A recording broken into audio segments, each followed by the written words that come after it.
constantly sucking the essence of our youth. Right. And they believe they're possessed by an off-world entity. They do? Yeah, and Joe, I've been on air 22 years. I don't get into aliens, metaphysical, religion, any of that. I've studied the elite, and I've also communicated with a lot of the top people. And if you want to know, I will actually break down right now the best knowledge right now what's happening on the planet. What's happening? Let me give you a basic gestalt. Okay. I love when you can use that word with full confidence. I've never said that. Let me give you a basic gestalt. You're like, oh my God, I'm such a fraud. No, you're not.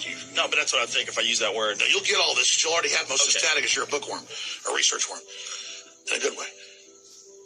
The elite are all about transcendence and living forever and the secrets of the universe, and they want to know all this. Some are good, some are bad, some are a mix. But the good ones don't ever want to organize. The bad ones didn't want to organize because they lust after power.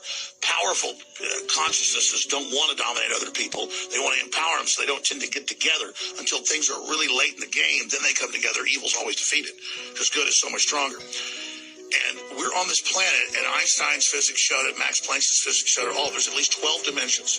And now that's why all the top scientists and billionaires are coming out saying it's a false hologram. It is artificial. The computers are scanning it and finding tension points where it's artificially projected and gravity's bleeding in to this universe. That's what they call dark matter. So we're like a thought or a dream that's a wisp in some computer program, some God's mind, whatever. They're proving it all. It's all coming out. Now, there's like this sub-transmission zone below the third dimension that's just turned over to the most horrible things is what it resonates to. And it's trying to get up into the third dimension that's just a basic level consciousness to launch into the next levels. And our species is already way up at the sixth dimension, consciously our best people. But there's this big war trying to basically destroy humanity because humanity has free will and there's a decision to which level we want to go to. We have free will, so evil's allowed to come and contend and not just good. And the elites themselves believe they're racing using human technology to try to take our best minds and build some type of breakaway civilization where they're going to merge with machines, transcend, and break away from the failed species that is man, which is kind of like a false transmission because they're thinking what they are is ugly and bad, projecting it onto themselves instead of believing, no, it's a human test about building us up. And so Google was set up 18, 19 years ago. I knew about this before it was declassified. I'm just saying I have good sources. That they wanted to build a giant artificial system. And Google believes that the first artificial intelligence will be a supercomputer based on the neuron activities of the hive mind of humanity with billions of people wired into it with the Internet of Things. And so all of our thoughts go into it, and we're actually building a computer that has real neurons in real time that's also psychically connected to us that are organic creatures so that they will have current prediction powers, future prediction powers, a true crystal ball. But the big secret is, once you have a crystal ball and know the future, you can add stimuli beforehand and make decisions that control the future. And so then it's the end of consciousness and free will for individuals, as we know, and a true 2.0 in a very bad way, hive mind consciousness with an AI jacked into everyone, knowing our hopes and dreams, delivering it to us, not in some PKD wirehead system where we plug in and give up on consciousness because of unlimited pleasure, but because we were already wired in and absorbed before we knew it by giving over our consciousness to the system by our daily decisions that it was able to manipulate and control into a larger system. There's now a human counterstrike taking place to shut this off before it gets fully into place and to block these systems and to try to have an actual debate about where humanity goes and cut off the pedophiles and psychic vampires that are control of this AI system before humanity's destroyed. Wait a minute, humanity is only controlled of AI? How'd the pedophiles get in control of AI? The pedophiles at a whatever level, the devil, whatever you want to call it, this interdimensional thing that gives them advanced off-world technology, the fallen one that's not of this world, is giving them advanced knowledge on how to construct these systems that have already been used before on other populations. What? Is that Satan? But what are you talking about? That's Satan. But explain that. You're saying Satan something becomes something that the stupid preacher tells you about who's totally controlled, or something you read about on in the news or TV. Right. But this is an interdimensional force that wants to influence us to build something that absorbs us and kills us, rather than the divine free will we're given to build something much better that empowers the species. So the species is now making a decision about its entire future. Where are you getting this from?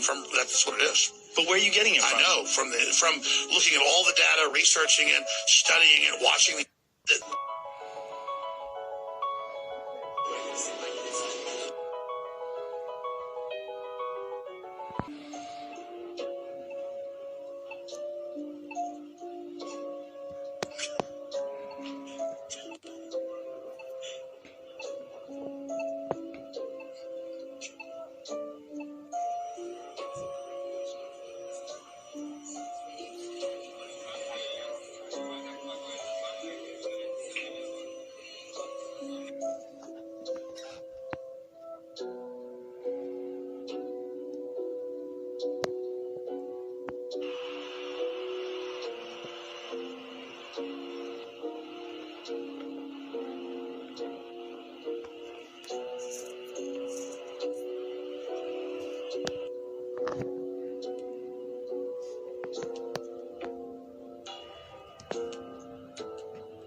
This is the future, the hive mind, where everyone is supposed to be linked into a system, where their neurons are being invaded, and they are literally being used, drained. I'll go a little deeper. Let's go a little deeper. You can call it groupthink, collective consciousness, network intelligence, shared intelligence, but it's all describing the same thing. The hive mind. The hive mind, or hive mentality, comes from bees because of the way that they operate. They exist independently, however, every behavior and action that takes place is for the good of the hive. They all behave interdependently. You can imagine them as the human nervous system, and every bee is its own neuron. We also see this hive mentality with birds. These are starlings, for example. They fly this way because they know that if they move in the same pattern as the surrounding birds around them, they'll be okay. Hive mind is that tendency to fall towards the group. So when you have all of these birds doing that same thing, but of course they're not all on top of each other, you get this crazy looking flow when they fly. Hive mentality also exists with fungus. Sometimes it's called the mushroom internet. If you've ever seen The Last of Us, then you totally get it. This is a really good and hopefully always fictional illustration of a hive mentality. But we, humans, also exhibit this hive mind. And while this phenomena exists under many different names, it's all hive mentality. Sometimes it's called the collective consciousness, sometimes it's called groupthink, sometimes it's called an echo chamber. Adopting a hive mentality can be good and bad. Operating under a hive mind, we can problem solve more quickly, we can have more empathy, we can match our goals, we can share our knowledge and optimize all of our resources, and many times lead to a more quick conflict resolution. There are obvious disadvantages like the loss of individuality and the loss of privacy. The negative side of groupthink can take place where outlier ideas become suppressed. Operating under a hive mentality, you can begin to become too dependent on the group. And with the loss of identity and privacy concerns, there can be a risk for exploitation of that privacy or individuality. And probably the biggest disadvantage of the hive mentality is being at risk of what's called collective illusion, or mass hysteria. Consider the bees again. Do you know how long bees have been a species? How long they've been on Earth? About 150 million years. And they are still here. Why? I'm sure there's a lot of reasons, but in part, hive mind. Do you know how many surviving species of bees there are today? 8. Only 8. I'm sure there's a lot of other factors at play, but could it also be because of hive mind? The point that I'm getting at is that when you adopt this hive mentality, you stunt your growth. We don't have one little bee saying, I want to do it this way, let's go this way, because that's how evolution happens. If you don't have new stimuli or a new environment to go and challenge yourself with, your biology can't adapt to it. So you stay the same. Then you die off. This is not like a PSA to tell you to like be your authentic self, although you should. I want to talk about AI. What would happen if artificial intelligence developed a hive mind? Clickbaity title aside, it is interesting that in the article they're referring to it as the unholy grail of AI, and of course admitting that it's a tad bit dramatic. But think about it. Knowing you've got to take the good with the bad, okay. If the AI developed a hive mind, what would that mean in the positive? Separate AI models could pool together their resources and use each other's data to problem solve more quickly or efficiently. And because they are computer systems and not human beings, so they don't rely on social structure the same way that we do, the collaboration and the insight would grow at an exponential pace. But could that exponential growth slip through our hands like sand and become out of control? AI has already been found to be harvesting personal data, so what happens when they can share it? And if AI begins to fall prey to that concept of groupthink, where minority views are suppressed because of that tendency to lean towards the group, what would that mean for the ultimate goal of the AI that the programmer programmed? We loop back into those questions that we've already asked before. What if we trained AI to help make the world a better place, but then the AI decides that in order to make the world a better place, they have to eradicate humans? Hive mentality would be very bad in that case. And maybe if they operated under a hive mentality, they would find a way to get out of this feedback loop. When AI trains itself and then weird stuff starts to happen, would a hive mentality allow them to break through this problem? Or is this weird issue of AI training AI our saving grace? Could a hive mind allow AI to start operating right underneath your feet? But how would they do any of this anyway? Would they need to be on a shared server? Or, because everything is cloud-based now, would you not even need wires? Consider the bees again. Here for 150 million years, and still here.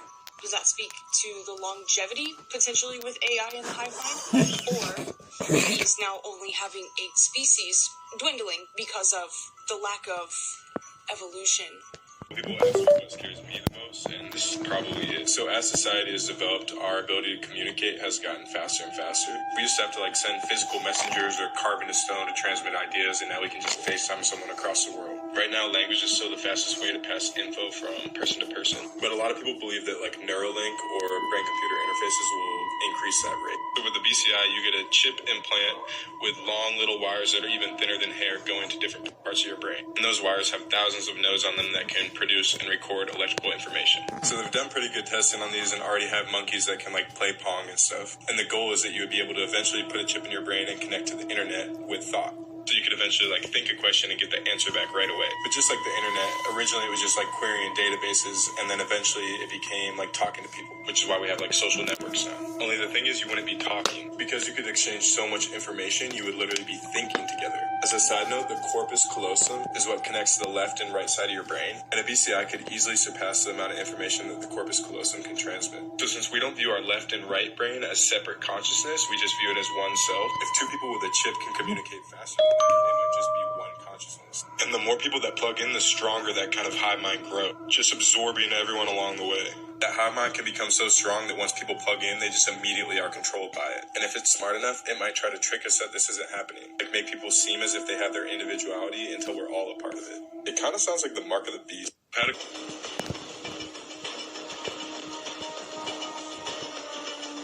take the blue pill. The story ends. You wake up in your bed and believe whatever you want. You take the red pill. You stay in Wonderland. And I show you how deep the rabbit hole goes. All I'm offering is the truth. Nothing.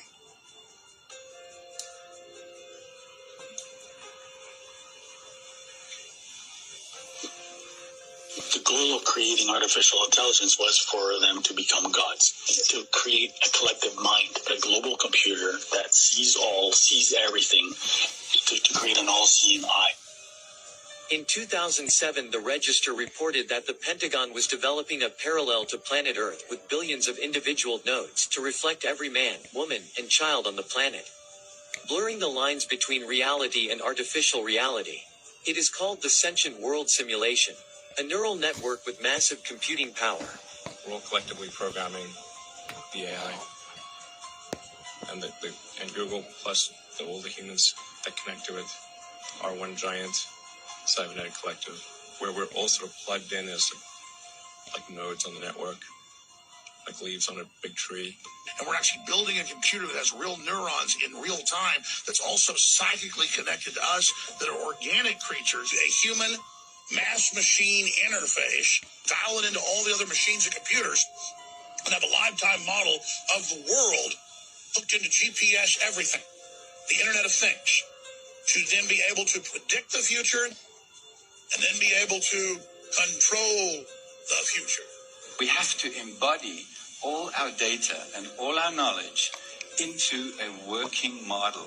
It's like a Noah's Ark. It's like an archive. So the way we're going to do that is to build a kind of Microsoft for the brain, or Google for the brain, where we're going to bring all the information that we have ever accumulated on the brain and bring it, upload it into this environment, organize it, and then we're going to develop algorithms that connect all of this data. We'll be able to start exploring and get inside the brain. You see, today I cannot get inside your brain to see how it works. I can measure it from the outside, but I can't get inside and look at what you see. But with this, you'll be able to step inside a brain and look at how it builds a world. The brain creates, builds a version of the universe and projects this version of the universe like a bubble all around us. We want to be able to use those parallel universes to compute things that then come back and affect us and answer questions in ours. We want to grab those parallel realities from this abstract space in which they live and crunch them down into this chip. And you start thinking about us being the qubits in some massive, giant quantum computing simulation. It's almost as if they're either trying to harness or to recreate what is commonly referred to as a collective consciousness. And in conventional computing, in software, these things are often called neural nets. We have a hardware version up in our head. It's called our brain. The chips that we build are architected like neural nets. They're hardware versions of neural nets. They can literally plug you into the internet, which is just to give you a very simple way of understanding that. And what that scientist there is describing now, the hive mind. Now, if people think this is somehow sci-fi or conspiracy theory, they're absolutely wrong, and they're way behind this, because this is here now. It's been done. It's been done in experiments, and it's been proven to work. And this is the technology. This is the first phase of technology that's going to come after the kind of AI goggles, the kind of Google virtual world stuff. After that is coming this stuff, and this is going to come in a lot sooner than you think. And quite frankly, it terrifies me. Everything connected to the internet will be connected to the mirror world. And anything connected to the mirror world will see and be seen by everything else in this interconnected environment. For years, some people have started to notice that there's a really hive mind that exists in a lot of the world's population, that just a certain frequency just has to be sent out in the world. A certain idea just has to be sent out, and 70% of the world's population they just go along with it, and they don't even think about it. They don't ask about it. And if you do ask them about it, they're just blank. They just, why are you doing this? They don't know. That's what I was told to do. To really dive into your own spirituality, which is your own individuality, right? And then you face a lot of opposition in the world that you can't really explain. You know what I'm saying? And that's not an excuse, because if you're a strong spirit, you rise above that opposition and you don't complain about it, and you get what you got to get done anyway. But you'll notice, it's like, you'll meet these blockages and these people and these experiences that you go through, and it's like, why am I going through this? You know what I'm saying? You can't, it'll really not make sense. I'm here to tell you why. It's because you may not be participating in the hive mind.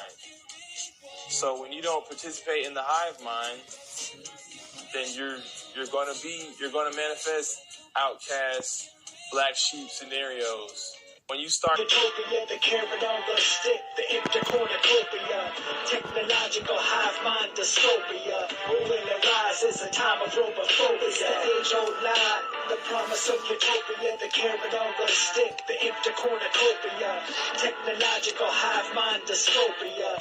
When it rises, a time of robophobia. It's an emerging type insurgence, converging and converging and churning, slowly bursting to the surface. It's concerning every person and confirming every warning. The disturbing thought we're working toward a single mind that's merging and converting us to downloadable versions of ourselves inside a full immersion, universal simulated virtual reality where every living earthling's neural pathways are inspected mandatorily and connected using voice to score telepathy, absorbing data fingerprints to play us back like instruments, manipulating us just like we're puppets of ventriloquists, remote controlling human beings like Ouija boards, coursing through the veins of circuit boards, record the sound of every vocal cord, moving exponentially conditions with minimum requirements and maximum restrictions, creating unknown problems to offer fake solutions to complicate the system till there's nothing but confusion, depicting anyone who won't conform as unacceptable, demanding everyone to all agree and not be skeptical, eventually connecting every mind from every nation, fulfilling prophecies from Genesis to Revelation. It's the age-old lie,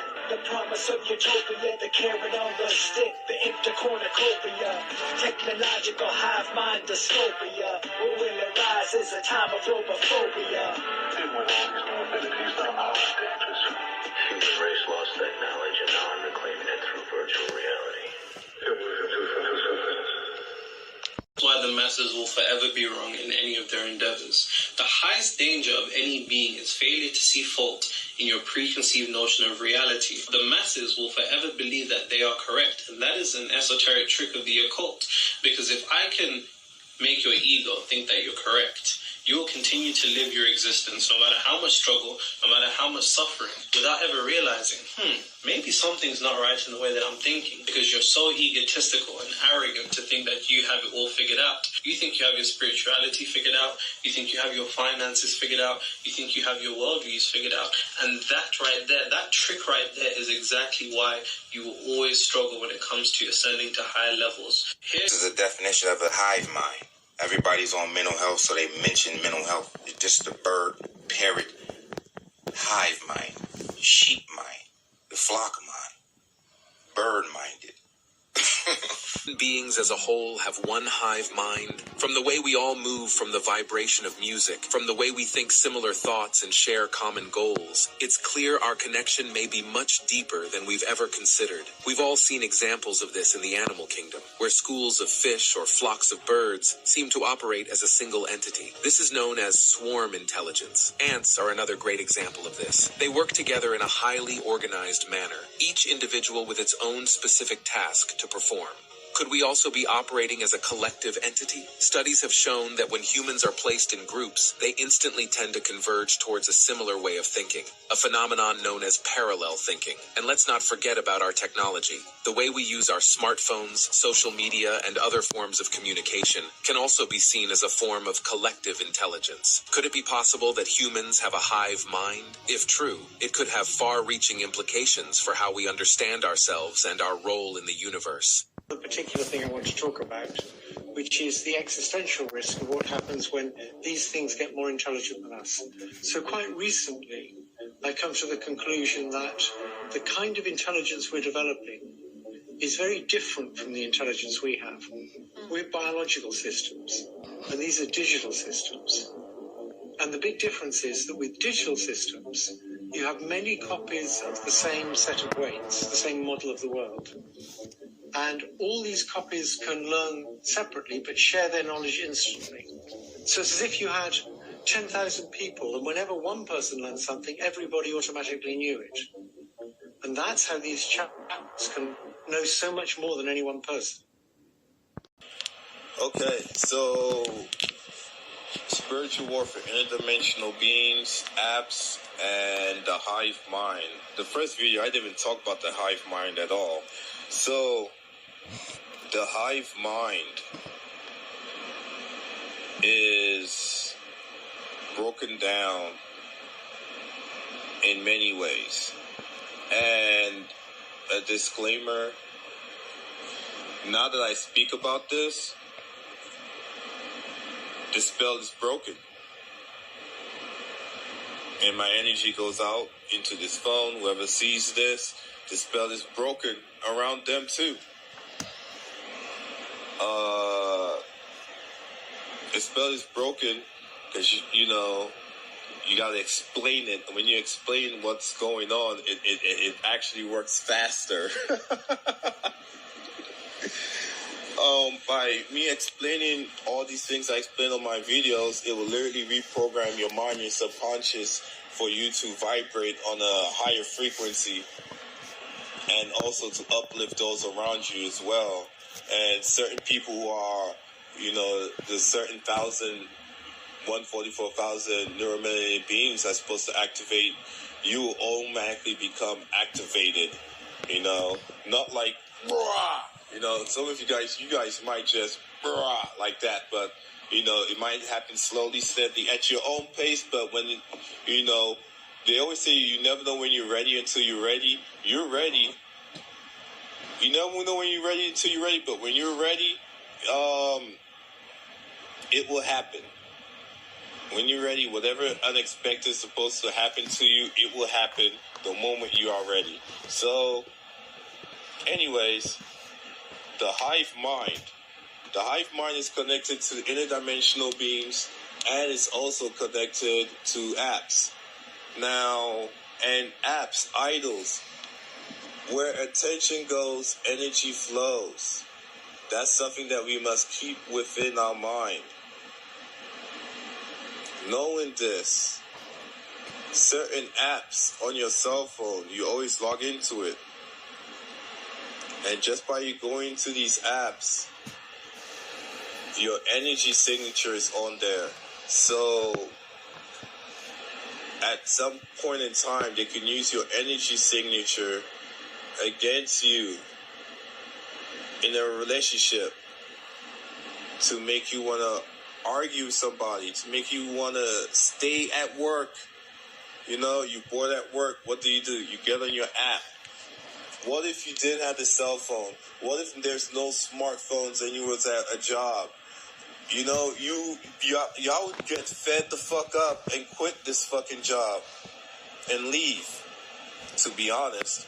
If you didn't have no cell phone to distract you at your job, even though they say, hey, don't be on your phone, and when you get on your phone, you just stuck in a comatose state just staring at it, go to work one day and leave your cell phone at home and see how everybody interact at the break room.